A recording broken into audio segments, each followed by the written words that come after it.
Maram yang disyarah di dalam Subulus Salam, dikatakan, Sun'ani mengatakan bahwa yang disebut dengan kuat, ya, khairun wa habbu ila Allah minal mu'minid dhaif.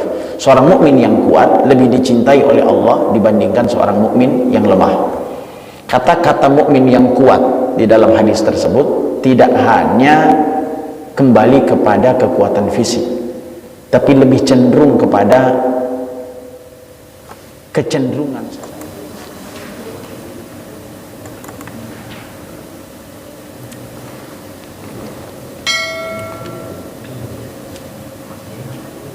Assalamualaikum warahmatullahi wabarakatuh.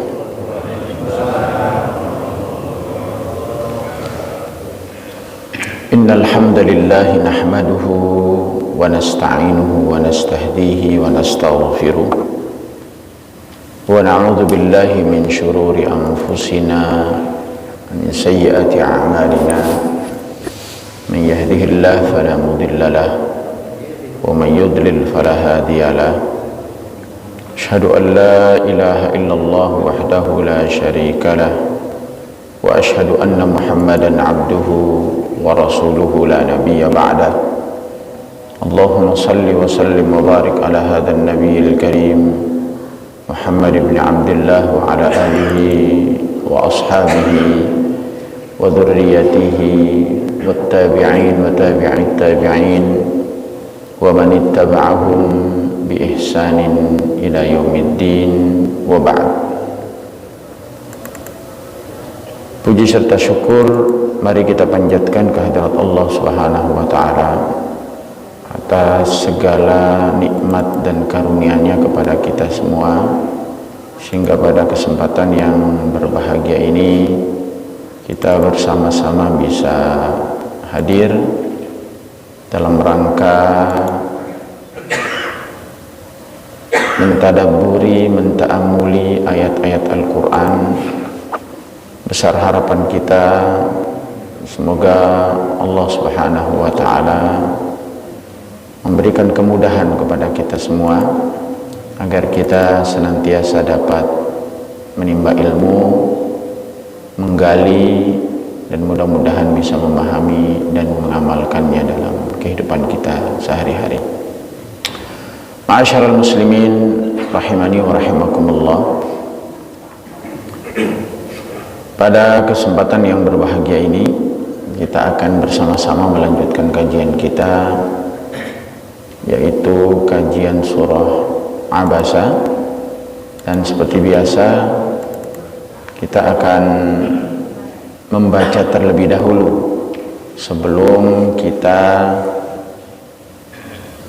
melanjutkan kajian tafsirnya. Silakan dibuka surah Abasanya.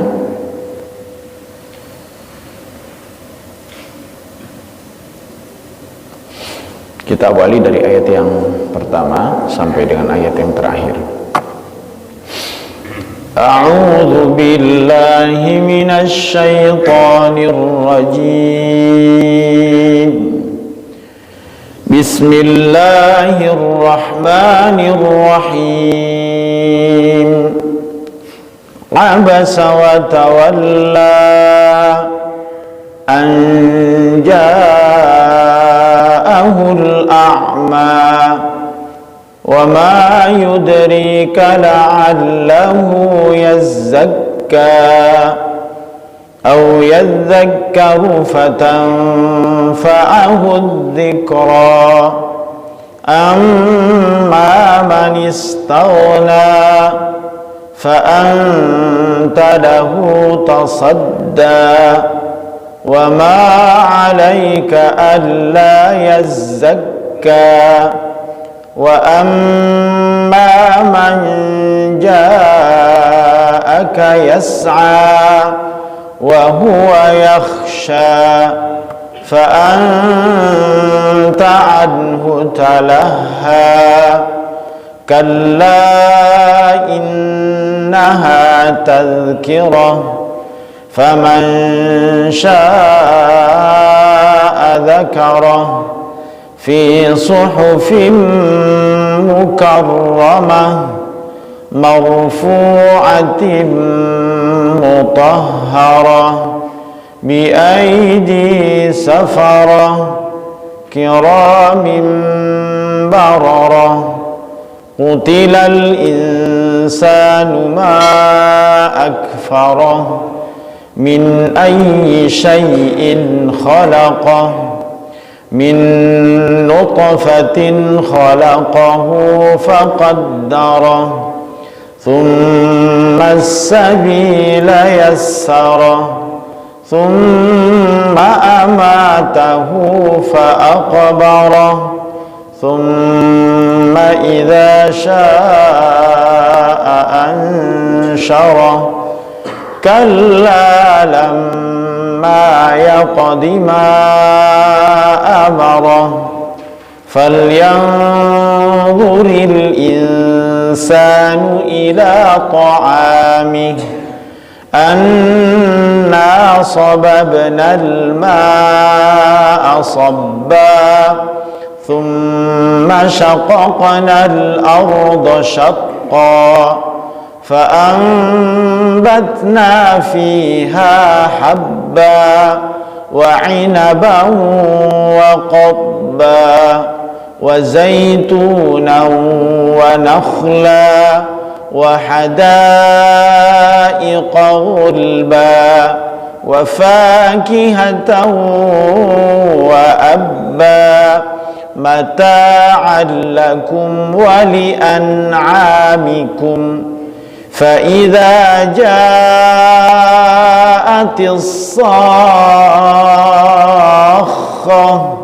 يوم يفر المرء من أخيه وأمه وأبيه وصاحبته وبنيه لكل امرئ منهم يومئذ شأن يغنيه وجوه يومئذ مسفرة ضاحكة مستبشرة ووجوه يومئذ عليها غبرة ترهقها قترة أولئك هم الكفرة الفجرة. Barakallahu azim. Baik, Bapak sekalian yang dirahmati oleh Allah Subhanahu wa taala, hadirin kaum muslimin dan muslimat yang berbahagia. Pada kesempatan pagi hari ini kita akan melanjutkan kajian kita surah Abasa. Pada pertemuan yang lalu kita sudah sampaikan saat Allah Subhanahu wa taala memberikan teguran kepada Nabi sallallahu alaihi wasallam terkait dengan sikap Nabi yang saat itu dianggap tidak proporsional, sikap Nabi yang saat itu dianggap mengabaikan satu pihak dan mementingkan pihak yang lain, meskipun sesungguhnya secara ijtihadi Nabi posisinya saat itu memiliki cita-cita besar untuk bisa mengajak, menarik para pemuka-pemuka yang saat itu diharapkan jika mereka memeluk agama Islam, maka orang-orang yang berada di sekitarnya, yang berada di bawah kekuasaannya akan lebih mudah untuk bisa menerima. Karena seringkali para pemuka-pemuka itu menjadi sorotan, teladan bagi mereka. Mereka ditaati hingga besar kemungkinan orang-orang yang berada di bawahnya, budak, pembantu, dan apapun itu akan lebih mudah untuk bisa menerima. Nah, Allah Subhanahu wa ta'ala memberikan teguran pada ayat yang ketiga itu saat Allah Subhanahu wa ta'ala menyatakan, wa ma yudrika la'allahu yazzakka, dan tahukah engkau wahai Muhammad, barangkali dia ingin mensucikan dirinya dari dosa. Nah, yang saat itu kita sudah sampaikan bahwa orang yang mendatangi Nabi Shallallahu Alaihi Wasallam adalah Ummi Maktum, yang termasuk pelaku dari sejarah itu, sehingga Allah Subhanahu wa Ta'ala menyatakan bahwa ada seseorang yang bernama Abdullah bin Ummi Maktum yang barangkali datang kepada engkau ingin membersihkan dirinya dari dosa, sehingga hendaknya engkau mestinya lebih mendahulukan kepentingannya dibandingkan yang lain. Dalam beberapa sejarah disebutkan Ummi Maktum saat itu ingin belajar bacaan Al-Quran dan kemudian ingin diperbaiki bacaannya.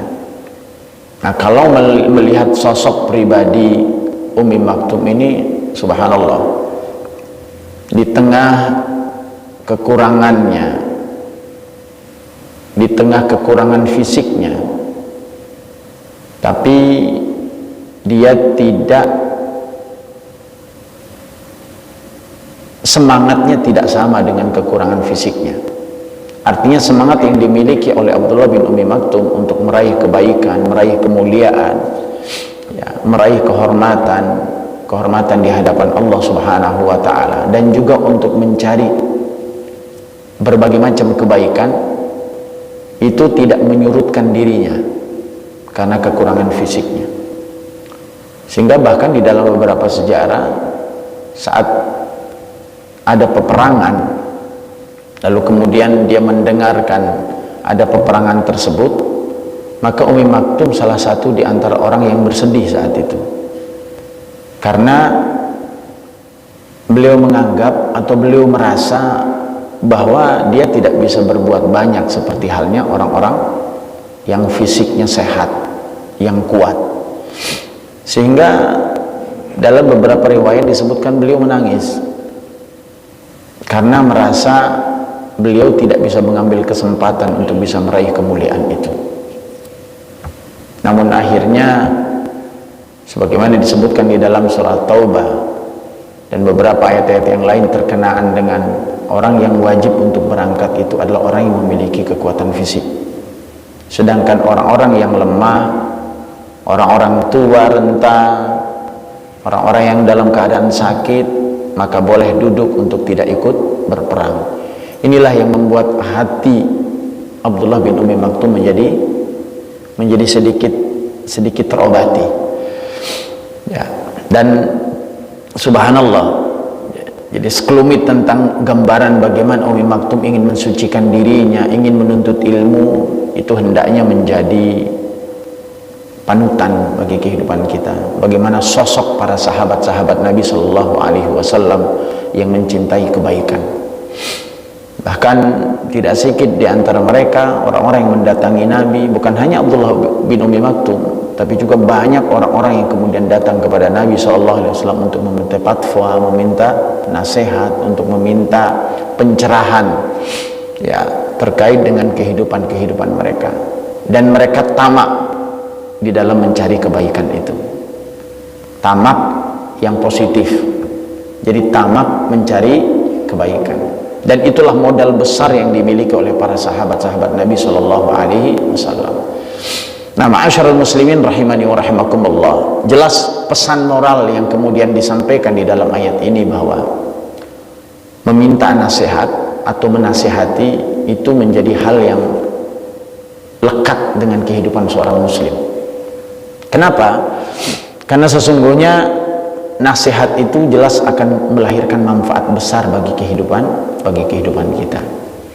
Bukankah Allah Subhanahu wa Ta'ala berfirman di dalam Al-Quran bahwa satu amalan yang akan membuat manusia itu tidak rugi di dalam kehidupan ini adalah tawassaw bil haqqi wa tawassaw bis sabr. Yang makna ayat itu bukan hanya searah, tapi juga dua arah. Ada orang yang kemudian datang meminta nasihat, dan ada orang yang juga punya kompetensi untuk memberikan nasihat. Jadi dua-duanya ini saling membutuhkan. Nah, sosok Nabi Muhammad SAW itu dalam kondisi saat itu, pada saat itu jelas menjadi sosok pribadi yang dibutuhkan oleh umat, siapapun itu. Dan memang semua orang itu tahu betul tentang sikap dan sifat Nabi Muhammad SAW yang mulia itu, ya. Sehingga sampai Abdullah bin Umi Maktum pun datang untuk meminta nasihat. Dan kondisi itu, kata para ulama, saat itu Umi Maktum tidak tahu kalau Nabi SAW sedang menyampaikan ceramah, dakwah kepada pemuka-pemuka Quraisy saat itu. Nah, Allah Subhanahu wa Ta'ala kemudian menyebutkan di dalam Al-Quran, ya, sebagaimana surah Al-Asr, wal 'asri innal insana lafi khusr illa alladhina amanu wa 'amilus shalihat wa tawashaw bil haqqi wa tawashaw bis sabr. Sesungguhnya demi masa, dan semua orang merugi kecuali 4 hal. Yang pertama adalah illa alladhina amanu wa 'amilus shalihat, orang yang beriman lalu kemudian beramal saleh. Ada yang mengatakan orang-orang yang mencintai ilmu dan terus menuntut ilmu, ya, karena sesungguhnya kebenaran itu tidak akan pernah dicapai kecuali dengan thalabul ilmi, menuntut ilmu. Wa tawashaw bil haqqi wa tawashaw bis sabr, lalu kemudian saling menasihati, tawashaw bil haqqi dalam kebenaran dan saling menasihati dalam kesabaran. Dan sosok inilah yang menjadi contoh di dalam kehidupan kita, betapa hausnya seorang Abdullah bin Umi Maktum untuk mendapatkan ilmu, untuk mendapatkan pengajaran, untuk mendapatkan nasihat. Nah, semua sahabat-sahabat juga hampir memiliki karakter yang sama. Kecintaan mereka terhadap ilmu luar biasa. Sehingga kalau di dalam redaksi-redaksi hadis-hadis itu, dullani ala amalin, itu kan kalimat awalnya, ya Rasulullah, tunjukkan kepadaku atas satu amalan yang apabila aku amalkan maka akan ausini ya Rasulullah, berikan wasiat kepadaku ya Rasulullah. Nah, inilah kalimat-kalimat yang sering keluar dalam diri para sahabat-sahabat Nabi Sallallahu Alaihi Wasallam. Maka saat itu ada kalimat yang tepat, sebagaimana kita kutip dalam tafsir At-Tabrani. Saat itu Ummi Maktum ketika datang kepada Nabi Sallallahu Alaihi Wasallam, satu kalimat yang menunjukkan bahwa ada keinginan Ummi Maktum untuk mendapatkan bimbingan Nabi, dengan kalimat arsyidni ya Rasulullah, bimbing aku ya Rasulullah, ya, berilah petunjuk kepadaku ya Rasulullah Sallallahu Alaihi Wasallam. Nah, saat itu jelas, jadi apa yang diinginkan oleh Ummi Maktum itu dipertegas lagi di dalam ayat yang keempat, au yadzakkaru fatanfa'hu dzikra, atau dia ingin mendapatkan pengajaran, yang pengajaran itu akan dapat memberikan manfaat kepadanya. Jadi kemudian Allah Subhanahu wa Ta'ala menyebutkan tentang orang-orang yang sombong, ya, nanti amma man istaghna, itu berbeda. Maka pentingnya untuk dapat memprioritaskan, ya, atau bersikap proporsional kepada siapapun yang datang, dan berikan posisi kepada orang lain itu tergantung pada kebutuhannya. Nah, seakan-akan kita diajarkan di dalam ayat ini fikih prioritas, mana yang mesti harus kita prioritaskan. Sampai-sampai Nabi SAW itu kan ditegur bahwa sesungguhnya jangan kau abaikan orang-orang yang miskin itu, karena sesungguhnya mereka bertasbih kepada Allah fil ghuduwi wal asal, di pagi harinya, di malam harinya. Dan sesungguhnya orang-orang miskin saat itu yang awal-awalnya memeluk agama Islam itu kan mereka adalah orang-orang dari kalangan budak, yang pada akhirnya nanti Islam itu berkembang juga dari mereka semua, dari orang-orang budak, dari kalangan-kalangan orang-orang miskin itu. Nah, karena itu ma'asyiral muslimin rahimani wa rahimakumullah, ini kita ulang pembahasan kita yang kemarin sempat kita sampaikan.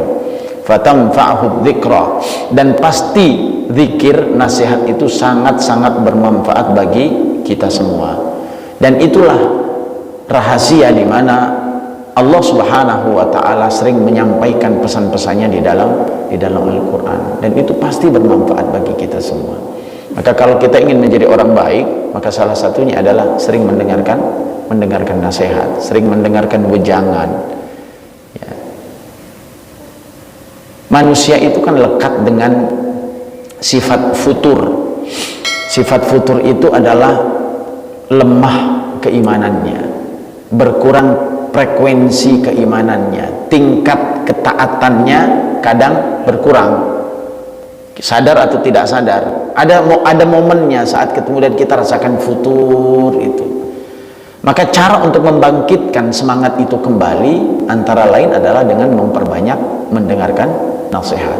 Selain kemudian hidup, duduk bersama orang-orang yang baik, selain juga meminta kepada Allah doa munajat agar kita diistiqomahkan dalam kebaikan, maka dari semua itu salah satu hal penting itu adalah fadzakir, ya, inna dzikra tanfa'ul mu'minin. Maka sesungguhnya berikanlah, Allah perintahkan kepada Nabi Muhammad, fadzakir, berikan peringatan, karena sesungguhnya peringatan itu akan banyak memberikan manfaat bagi kaum muslimin. Kita sadari tentu Bapak-bapak sekalian rahmatullah Allah Subhanahu wa taala. Kadang hari-hari kita ada yang alfa dalam hidup kita. Hari-hari kita mungkin ada hal yang salah dalam perilaku kita. Yang kadang juga kita nggak sadar bahwa itu adalah sebuah kekeliruan dan kesalahan. Maka saat nasihat itu datang kepada kita dan itu berulang-ulang disampaikan sebagaimana rahasia yang juga Allah cantumkan di dalam Al-Quran dengan nasihat berulang-ulang, dan itu akan membuat setiap orang menyadari akan kesalahan dirinya, akan membuat seseorang kemudian bangkit dari keterpurukannya, dan nasihat itulah yang akan membuat seseorang itu semakin kuat bertahan, berpijak dalam ketaatan kepada Allah Subhanahu wa ta'ala. Nah, zikir itu banyak macamnya, ya. Zikir itu banyak, peringatan itu banyak macamnya, baik Al-Quran maupun hadis maupun kalam-kalam para ulama, semua itu adalah bagian dari nasihat-nasihat. Nah, Ummi Maktum ini adalah orang yang gemar sampai datang kepada Nabi dengan usaha melihat kekurangan fisiknya, tapi dengan semangatnya yang kuat membuat dia bisa menghalau segala kekurangan-kekurangan yang ia miliki. Jadi kekurangan apapun itu akan hilang, rasa berat itu akan hilang, dan kemudian kembali menjadi ringan jika seseorang itu punya semangat. Nah, ini yang kendor di dalam diri kita. Melihat berkiblat dari apa yang dilakukan oleh Ummi Maktum, kadang kita sadari bahwa Allah berikan kita kesehatan fisik yang kuat, tapi semangat untuk menuntut ilmu, semangat untuk mencari kebaikan itu kadang tidak sama dengan kekuatan fisik kita. Maka kalau Nabi Shallallahu Alaihi Wasallam mengatakan di dalam hadis beliau, ya, sebaik-baik seorang mukmin itu adalah yang dicintai oleh Allah adalah yang paling kuat. Sebaik-baik seorang mukmin adalah yang kuat. Ya. Kuat dalam hal apa? Di dalam hadis yang kemudian di dalam Bulughul Maram yang disyarah di dalam Subulus Salam dikatakan, Sun'ani mengatakan bahwa yang disebut dengan kuat, ya, khairun wa habbu ila Allah minal mu'minid dhaif. Seorang mukmin yang kuat lebih dicintai oleh Allah dibandingkan seorang mukmin yang lemah. Kata-kata mukmin yang kuat di dalam hadis tersebut tidak hanya kembali kepada kekuatan fisik, tapi lebih cenderung kepada kecenderungan seseorang untuk mendahulukan perintah Allah, kuat dalam memenuhi panggilan Allah, maka itu lebih kuat maknanya dibandingkan kekuatan fisiknya.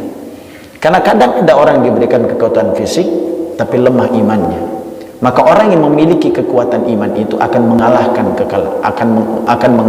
kekurangan fisiknya. Maka Ummi Maktum itu akhirnya kemudian menjadi mulia dan dimuliakan oleh Allah Subhanahu wa taala, dan salah seorang di antara sahabat Nabi yang cacat yang diberikan tugas mulia, yaitu menjadi muadzin saat itu. Jadi ada dua muadzin Nabi sallallahu alaihi wasallam, Abdullah bin Ummi Maktum dan Bilal bin Rabah. Yang tentu pada saat itu muadzin itu posisinya luar biasa mulianya. Ya, ya, yang memanggil azan, dan saat itu Nabi Shallallahu Alaihi Wasallam ada. Nah, ini gambaran singkat tentang apa yang digambarkan oleh Allah di dalam ayat yang ketiga dan yang digambarkan oleh Allah di dalam ayat yang keempat. Nah, kemudian Allah Subhanahu wa taala menyatakan juga di dalam ayat berikutnya, amma man istaghna, adapun orang-orang yang tidak membutuhkan. Ayat ini menjelaskan tentang sikap yang sesungguhnya yang ada pada diri para pemuka-pemuka Quraisy itu.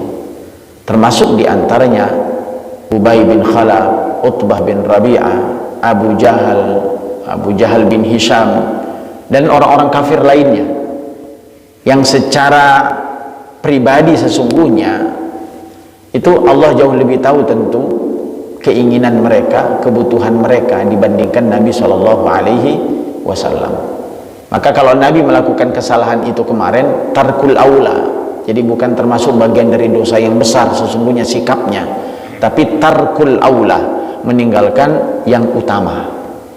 Kenapa dikatakan Nabi meninggalkan yang utama? Karena mestinya Nabi memahami bahwa yang datang meminta nasihat kepadanya, Abdullah bin Ummi Maktum, itu jauh lebih membutuhkan dibandingkan yang hadir saat itu. Karena terus terang jujur bahwa orang-orang yang hadir itu saat itu adalah mereka para pemuka-pemuka yang kadang ingin mencari kelemahan Nabi Shallallahu Alaihi Wasallam. Mereka hanya lebih cenderung untuk mendapatkan popularitas dibandingkan keimanan yang sesungguhnya.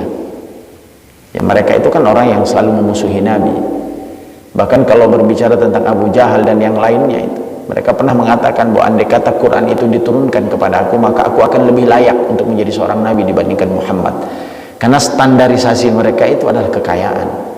Mereka tidak mau kalau orang-orang miskin itu akan mendahului mereka. Orang-orang miskin itu akan mulia, dan mereka berharap ya kalau seandainya mereka diterima oleh Nabi Shallallahu Alaihi Wasallam, ada persyaratan yang mereka ingin minta kepada Nabi. Kalau engkau ingin kami memeluk agama, maka engkau mestinya lebih memprioritaskan kami dibandingkan mereka. Nah, sehingga di sini sikap inilah yang dianggap keliru oleh Allah Subhanahu wa taala. Jadi standarisasi kemuliaan seseorang sebagaimana kita sampaikan pekan yang lalu, bukan kekayaan, bukan harta, bukan jabatan, tapi sesungguhnya surah Al-Hujurat mengatakan, ya ayyuhan nasu inna khalaqnakum min dzakarin wa untha wa ja'alnakum syu'uban wa qabaila lita'arafu inna akramakum 'indallahi atqakum. Sesungguhnya orang-orang yang paling mulia di antara kalian itu barometernya, standarnya adalah ketakwaan kepada Allah Subhanahu wa taala. Ada orang yang kemudian anggapannya, fa amma idza mabtalahu rabbuhu fa akramahu wa na'amahu fayaqulu rabbi akraman, sebagaimana Imam bacakan tadi. Wa amma idza mabtalahu faqadara alaihi rizqahu fayaqulu rabbi ahanan. Ada persepsi yang salah dalam diri manusia itu ketika mereka menganggap amma idza mabtalahu rabbuhu fa akramahu wa na'amahu, ketika Allah menguji mereka lalu memberikan mereka kenikmatan, wa na'amahu, diberikan kenikmatan ya, dan serba-serbi nikmat dari Allah berikan kepada mereka, fa yaqulu rabbi akraman, maka mereka menganggap mereka dimuliakan oleh Allah Subhanahu wa taala. Padahal belum tentu ketika seseorang mendapatkan nikmat yang banyak itu menjadi dalih seseorang itu dimuliakan oleh Allah. Kenapa? Karena bisa jadi kenikmatan yang dia raih, yang dia terima itu adalah istidraj dari Allah Subhanahu wa taala. Ujian besar. Maka untuk mengetahui apakah itu nikmat atau nikmat, apakah itu istidraj atau itu bagian dari nikmat Allah Subhanahu wa taala, kata para ulama, lihat dua hal. Ini sebagai kaca perbandingan kita, Pak. Jadi barometer kita. Apakah nikmat yang ada dalam diri kita itu adalah bagian dari bentuk cinta Allah kepada kita, atau cara Allah menghancurkan manusia yang disebut dengan istidraj itu, perlahan-lahan jika tidak disadari. Bagaimana cara kita menilai itu? Dua hal. Satu, apa sikap kita sebelum Allah berikan nikmat? Yang kedua, bagaimana sikap kita setelah kita mendapatkan nikmat? Jadi dua tuh. Kalau kita mengetahui bahwa nikmat itu datang disebabkan karena ketaatan kita kepada Allah Subhanahu wa taala, berarti satu fase sudah kita lewati. Tinggal yang kedua, bagaimana sikap seseorang setelah Allah berikan nikmat? Banyak gak yang tergelincir setelah Allah berikan nikmat? Ya banyak. Sa'labah misalkan, dalam kisah yang populer yang sering kita dengarkan, yaitu seseorang yang diberikan nikmat oleh Allah yang awalnya tidak memiliki apa-apa dan rajin ibadahnya luar biasa, lalu kemudian meminta kepada Nabi agar diberikan nikmat dengan segala janji-janji yang kemudian ditawarkan olehnya, agar ia menjadi lebih baik lagi, karena kelengkapan fasilitas yang dimilikinya akan membuat dia semakin semangat untuk beribadah kepada Allah. Namun nyatanya di akhir perjalanannya, apa yang terjadi? Sa'labah kemudian diberikan kambing, ya, yang kemudian terus bertambah hingga akhirnya nikmat itu membuat dia sibuk. Janji-janji yang disampaikan terlupakan. Jangankan untuk sholat 5 waktu, sholat yang kemudian sepekan sekali saja itu sudah terlihat perbedaannya dibandingkan semangat dia di awal.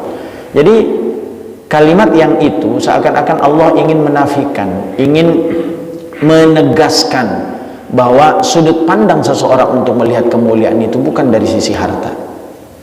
Sekali lagi, sudut pandang kemuliaan itu bukan dari sisi harta. Maka salah ketika orang mengatakan wa na'amahu fayaqulu rabbi akraman. Sebaliknya, wa amma idza mabtalahu rabbuhu faqadara alaihi rizqahu fayaqulu rabbi ahanan.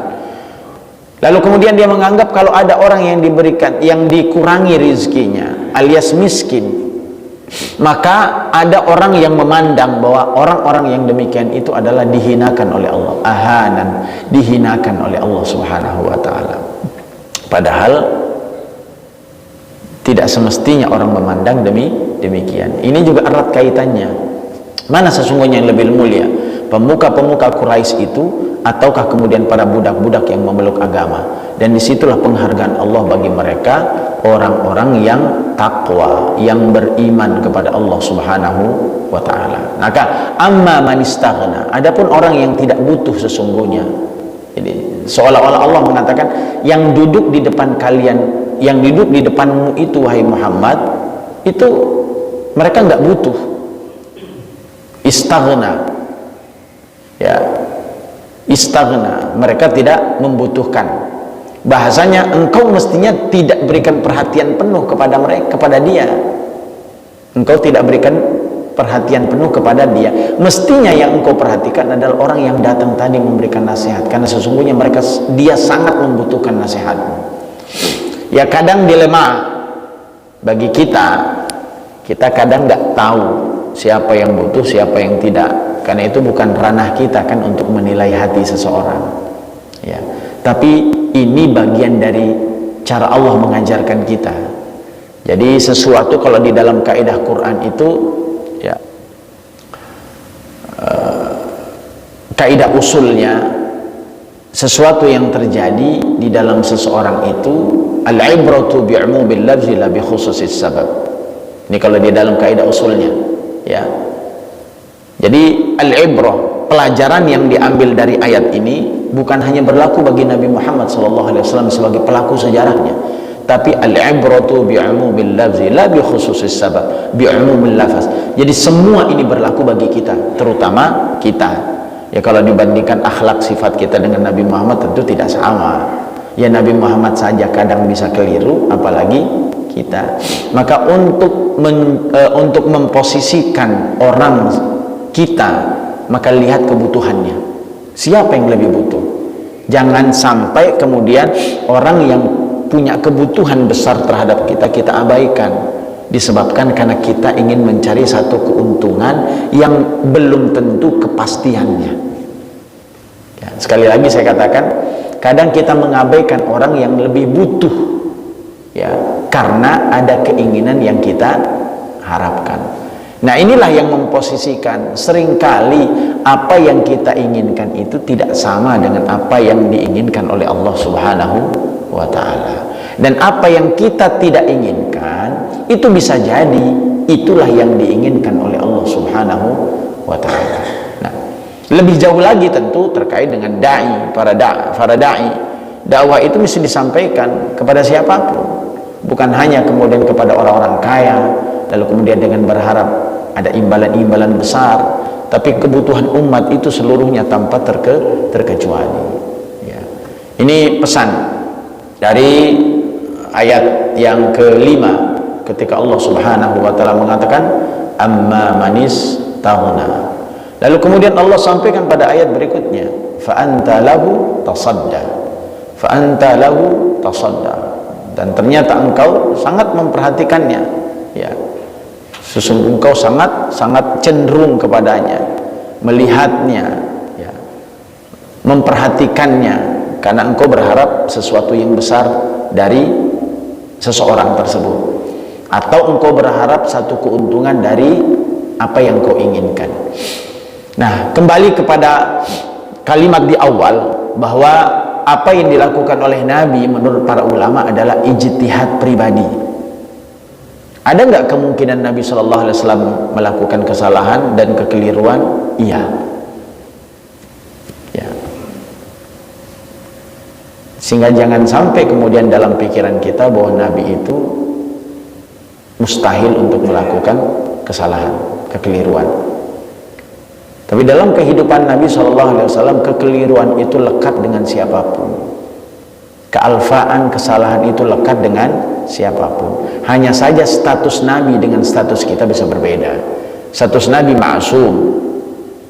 Ketika Nabi melakukan kekeliruan, maka Nabi SAW akan mendapatkan teguran, bimbingan dari Allah Subhanahu wa ta'ala. Sebagaimana yang pernah kita sampaikan, afallahu anka lima adzinta lahum. Masih ingat kemarin bahwa ketika Nabi SAW itu di dalam surah At-Taubah ayat 43, saat Allah memberikan teguran kepada Nabi, namun begitu mulianya Allah memberikan teguran kepada Nabi dengan kalimat afallahu anka, Allah telah memaafkan dirimu.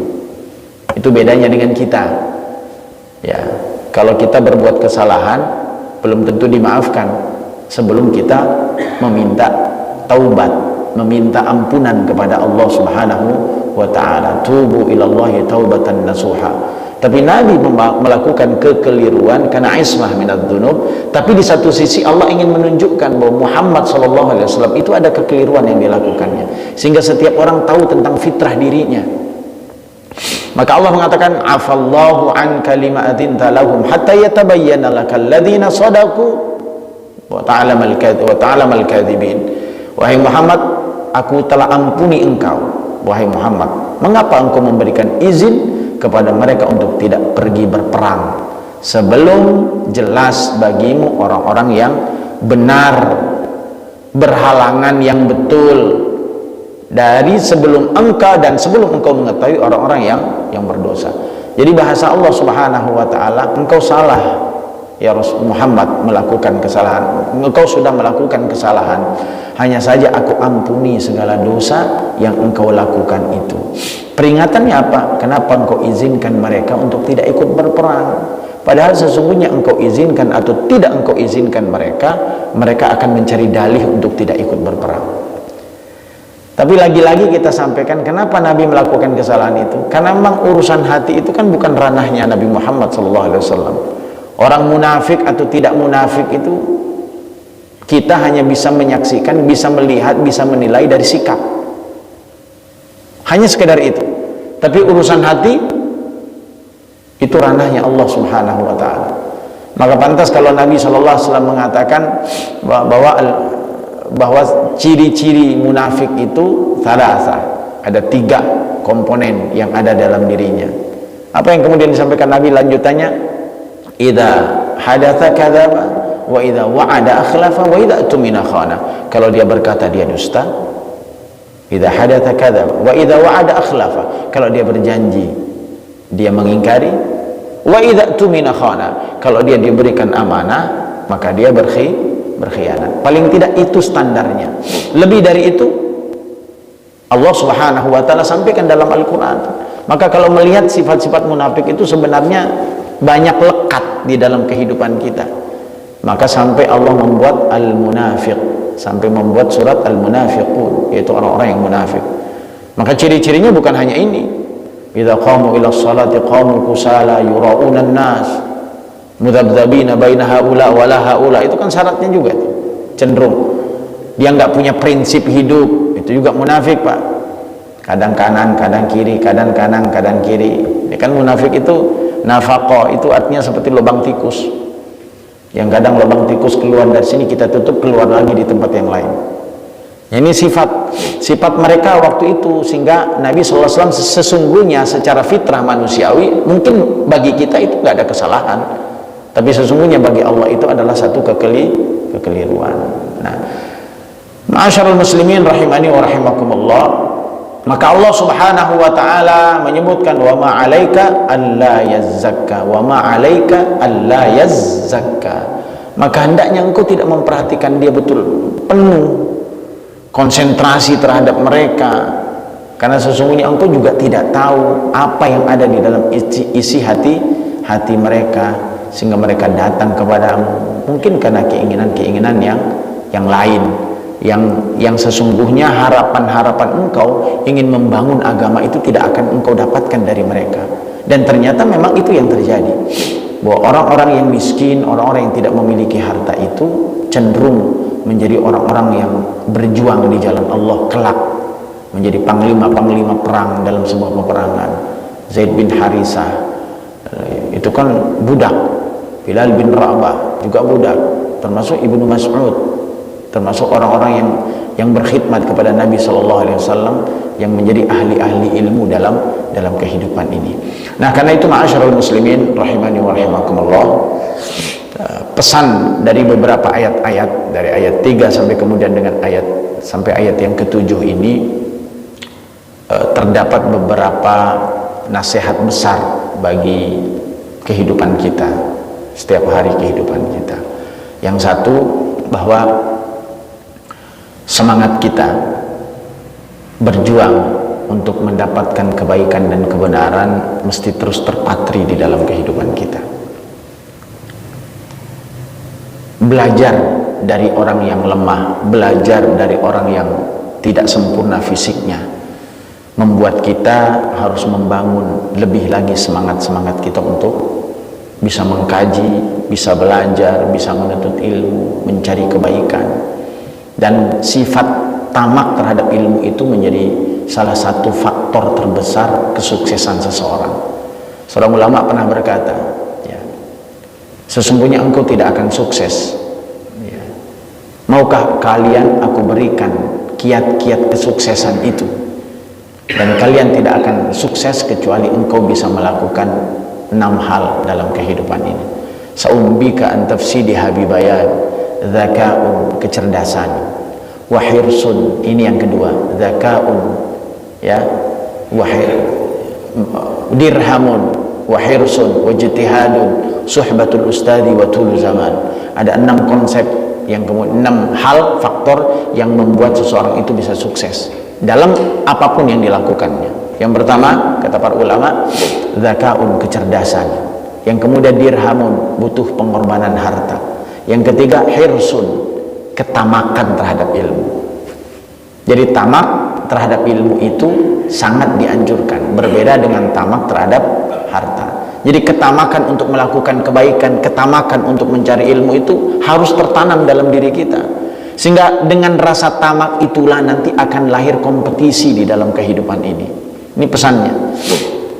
Jadi Umi Maktum ini menjadi prototipe, contoh teladan dalam kehidupan kita, betapa dia punya semangat yang kuat. Dan inilah mesti yang harus ada dalam diri kita, mumpung Allah masih kasih kesempatan, mumpung Allah masih sempurnakan fisik kita.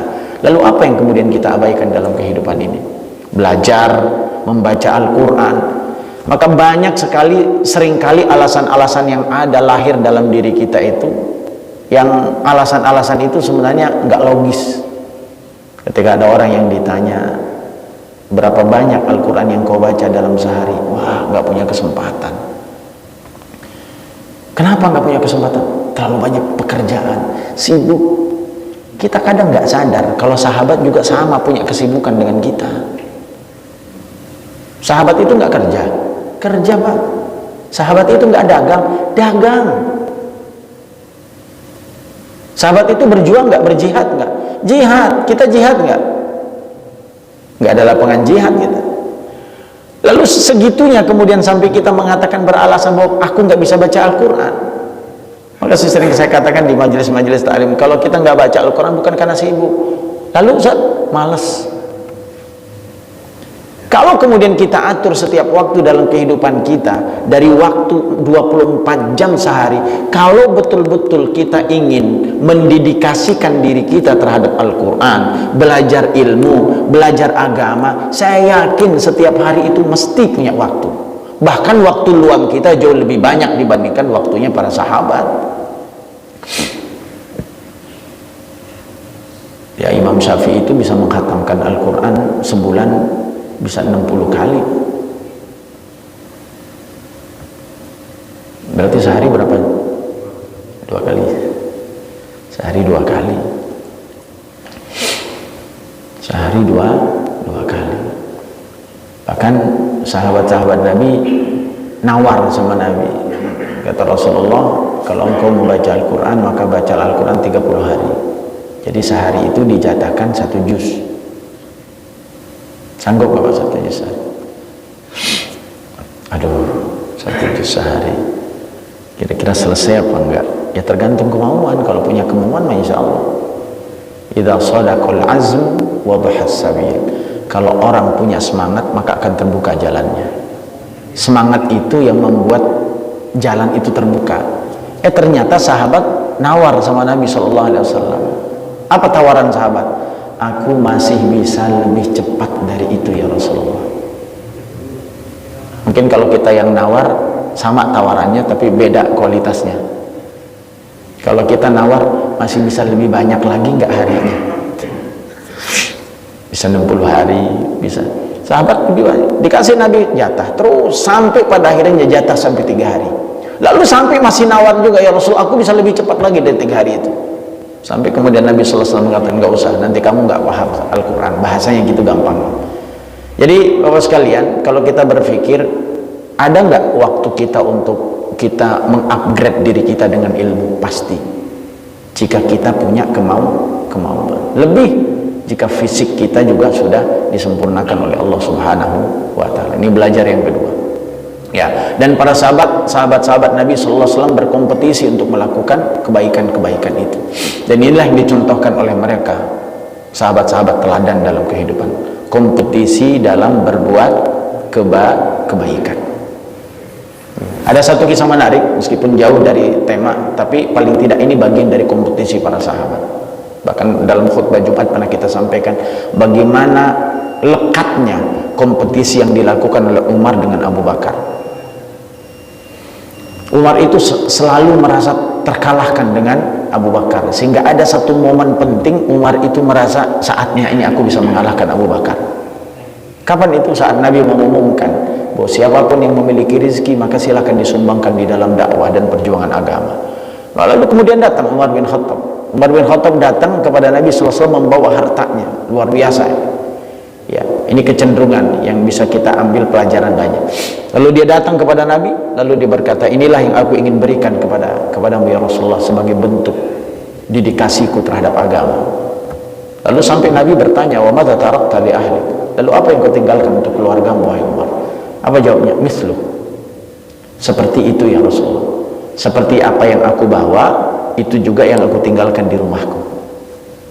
Dia merasa kalau ini sudah menjadi satu langkah maju untuk bisa mengalahkan Abu Bakar. Kira-kira setengah dari harta itu jumlahnya besar apa kecil? Bapak punya duit 1 juta, setengahnya berapa? Kira-kira kalau 500 disedekahin masih mikir nggak? Lumayan juga nih. Ditambahin rezekinya banyaknya Pak. Kita dikasih 1 miliar, berapa mesti dikeluarkan? Wah, semakin banyak semakin gede juga itu hitungannya. Jadi ternyata nggak mudah, misuh. Maka buat Nabi bangga. Tapi apa yang terjadi ternyata, ma'asyiral muslimin rahimani wa rahimakumullah al muslimat. Abu Bakar datang membawa rezekinya, lalu ditanya. Pertanyaan Nabi hampir sama dengan pertanyaan yang disampaikan kepada Umar bin Khattab. Lalu Abu Bakar menjawab, aku meninggalkan cukup bagiku dan keluargaku Allah dan Rasulnya. Jadi apa yang dikeluarkan oleh Abu Bakar itu melampaui batas apa yang dikeluarkan oleh Umar bin Khattab. Lagi-lagi saat itu Umar terkalahkan oleh Abu Bakar dalam kompetisi yang baik itu. Nah, ini pesan yang kemudian kita sampaikan. Yang kedua, pesan secara umum kita kembalikan bahwa menghargai orang lain, menghormati orang lain, menghargai orang lain itu hendaknya kita rubah persepsi kita. Jadi kehormatan itu mestinya dilihat dari sisi ketaatan, ketekunan seseorang, ketundukan seseorang kepada Rabb, kepada Allah Subhanahu wa ta'ala, yang selama ini bergeser, sehingga kadang-kadang orang-orang yang taat itu diabaikan karena kepentingan-kepentingan duniawi yang lebih melekat dalam kehidupan kita. Maka ini betul-betul menjadi satu sambutan kuat bagi kita semua, agar mari kita secara proporsional untuk memberikan penghargaan, penghormatan kepada siapapun, karena kita tidak tahu kemuliaan kita lahir dari siapa. Jangan sampai kemudian kita mencari kemuliaan dari satu sisi yang sesungguhnya nihil nilai, padahal di satu sisi disitulah letak keberkahan kehidupan yang ada dalam diri kita. Nah, inilah yang bisa kita sampaikan pada kesempatan hari ini, yang insya Allah lain waktu kita akan kembali melanjutkan kajian kita tentang bagaimana hendaknya seseorang dan bagaimana sikap-sikap seseorang di dalam kehidupan yang bisa menjadi pelajaran-pelajaran berharga bagi kehidupan kita terkait dengan tafsir yang ada di dalam surah Abasa ini. Saya kira demikian yang dapat kami sampaikan pada pertemuan hari ini.